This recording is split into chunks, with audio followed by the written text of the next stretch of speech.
2 ವಾರ ಮುಂಚೆನೆ ಮಗು ಹುಟ್ಬಿಟ್ಟಿತ್ತು. ಅವ್ರು ಹೇಳಿದ್ರು ನಿಮ್ ಮಗು ಗ್ಯಾರಂಟಿ ನಾವು ಕೊಡಕ್ಕಾಗಲ್ಲ ಅಂತ. ಐಸಿಯುಲಿ ಇಟ್ಟಿದ್ರು. ಡೆಲಿವರಿ ಆಯ್ತು. 10 ದಿನ ಹಾಲು ಕೊಟ್ಟಿಲ್ಲ ಮಗುಗೆ. 10 ದಿನ 13 ದಿನ 14 ದಿನ ಆದ್ರೂ ಹಾಲು ಕೊಟ್ಟಿಲ್ಲ, ನಮ್ ಕೈಗೂ ಕೊಟ್ಟಿಲ್ಲ. ಅವ್ರು ಹೇಳ್ಬಿಟ್ರು ನಿಮ್ ಮಗು ಯಾವ ಟೈಮಲ್ಲಿ ಬೇಕಾದ್ರೂ ಸಾಯ್ಬೋದು, ಹೇಳಕ್ಕಾಗಲ್ಲ.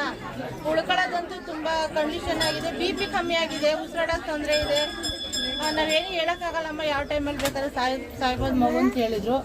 ಅದಕ್ಕೆ ನಾವು ಇಲ್ಲಿಂದ ಅಲ್ಲಿಗೆ ಬಂದಿದ್ದಾರೆ. ಅವ್ರಿಗೂ ಡೆಲಿವರಿ ಆಗಿತ್ತು ಹೆಣ್ಮಗು ಅಂತ. ಹೆಣ್ಮಗು ಆಗಿತ್ತು. ಅವ್ರು ಹೇಳಿದ್ರು ಅಲ್ಲಿ ಬೇಡ್ಕೊ ದುರ್ಗಮ್ಮಗೆ ಒಳ್ಳೇದಾಗುತ್ತೆ, ನಿಮ್ಮ ಮಗು ಉಳ್ಕೊಳ್ಳುತ್ತೆ ಅಂತ. ನಾವು ಬೇಡ್ಕೊಂಡು ಇಲ್ಲಿ ಬಂದು ಅರ್ಕೆ ಕೊಡ್ತೀವಿ, ಮೊಡ್ಲಕ್ಕೆಲ್ಲ ಕೊಟ್ಕೊಂಡು ಪೂಜೆ ಮಾಡಿಸ್ಕೊಂಡು ಹೋಗ್ತೀವಿ ಅಂತ ಬೇಡ್ಕೊಂಡು ಮಾರನೇ ಬೆಳಗ್ಗೆ ಅವ್ನು ಹಾಲು ಕುಡ್ದವನೆ. ಆಕ್ಸಿಜನ್ ಎಲ್ಲ ತೆಗೆದ್ರು. ಹುಷಾರಾಗಿದೆ, ಇವಾಗ ಚೆನ್ನಾಗಿ ಆಗಿ ಬಂದಿದ್ದಾರೆ. ಯಾವ ತಂಗಿನಿಂದ? ನಾವು ಬೆಂಗಳೂರಿಂದ. ಖಂಡಿತ ನೀವು ಬಂದಿದೆ.